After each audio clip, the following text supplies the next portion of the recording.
thing that's nice about the EM6000 is if I find a couple of spots, occasionally I'll come by and along the pearl lip, for some reason, you know, you don't see along the way that you've missed a little divot or something like that, or it didn't, you know, you have a little dip. A couple of drops of the EM6000. It is 100% burn-in product, very similar to the nitro. Well, not very similar. It's just like the nitro, and it seals itself, and I can actually take care of that by the end of the day if I needed to. It dries in 30 minutes, but I'd like to give it a full day to let it cure if I need to do so. So let's get this back here. And again, good level top there. And as I get to show you, I get to see some spots I missed. There's a little spot over here, just along the edge.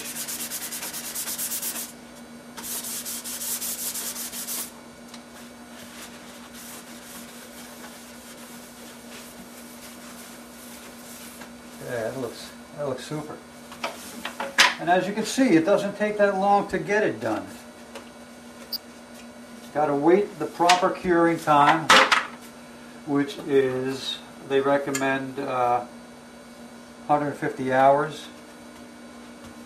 But I'll validate that in a second here.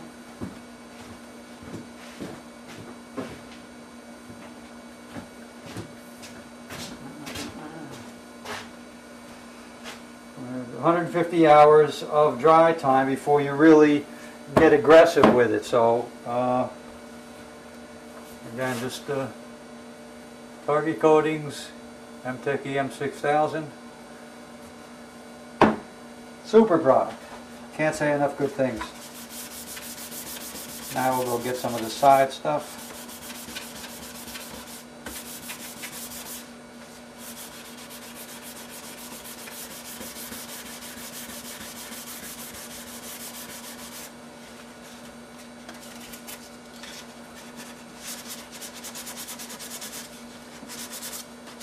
And sometimes I wonder how I miss these drips along the way. I try to be careful.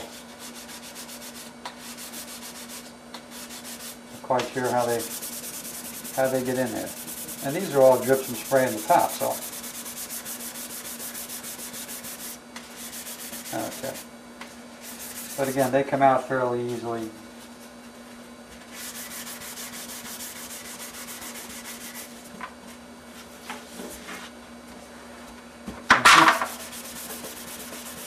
And I'm just going over even the areas that I did the block sander.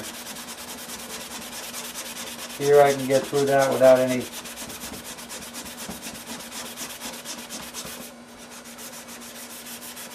and whether I'm going sideways or forwards, it doesn't really matter. Another little drip there. And I could take that off with a razor blade or whatever I really like with it. I'm pretty confident at this stage I can get that without any hassle or going through. That looks good.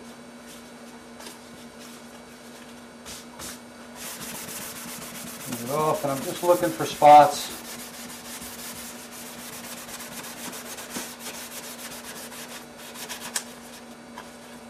that are shiny that I missed with the sander.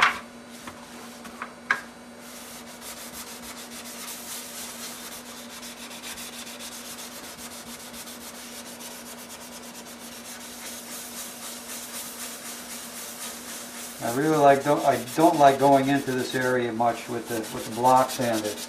Even the edges of the block sander are pretty aggressive. Sometimes they'll bump in and actually chip out, or put divots in. If it doesn't chip, it'll put divots in the finish and wood, which is not pleasant to have to remove stuff after you've gone down this far.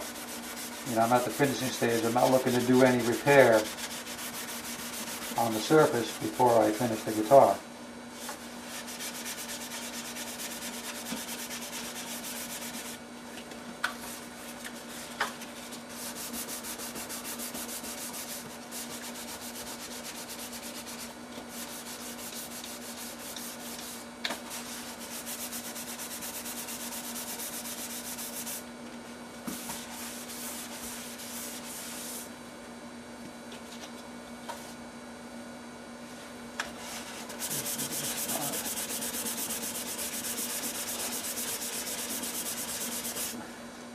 And you see, I spend a little bit more time here in the waste.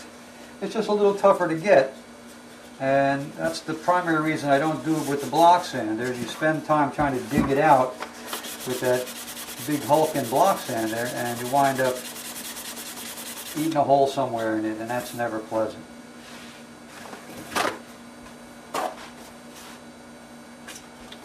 The one thing you will need is a great supply of paper towels along the way, both for the dry sand and the wet sand.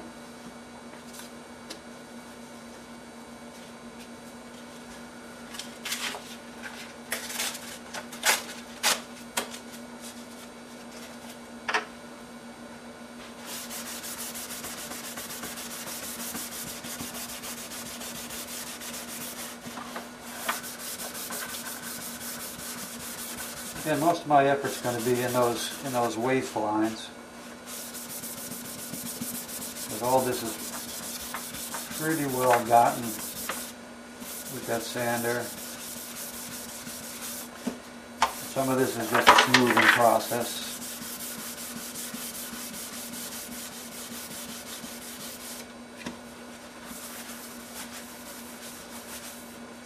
And sometimes I think I get it better than I got it, so I spend a little bit more time digging it out.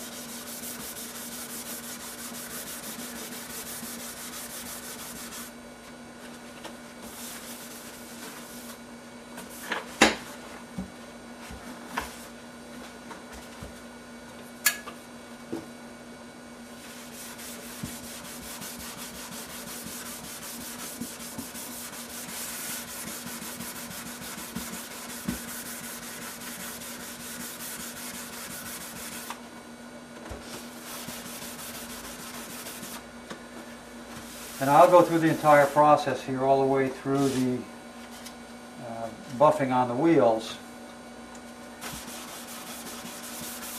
so that you can see how easily buffing this out is. And as I said in a previous video, I had a conversation with Jeff from Target Coatings, who's a great guy and really ready and willing to give you some information.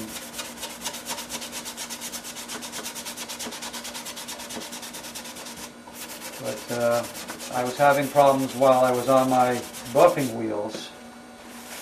Couldn't figure out why, if I was getting witness lines. I couldn't tell what was going on. And really what I was doing was I was kind of addressing it the way I did when I was doing nitro, which you can kind of lean into the product a little, help you kind of square away some scratches or uneven spots. The nitro moves around. And it turns out that I was really just too aggressive with the buffing wheels, and I was kind of overheating the surface and peeling it off, and I couldn't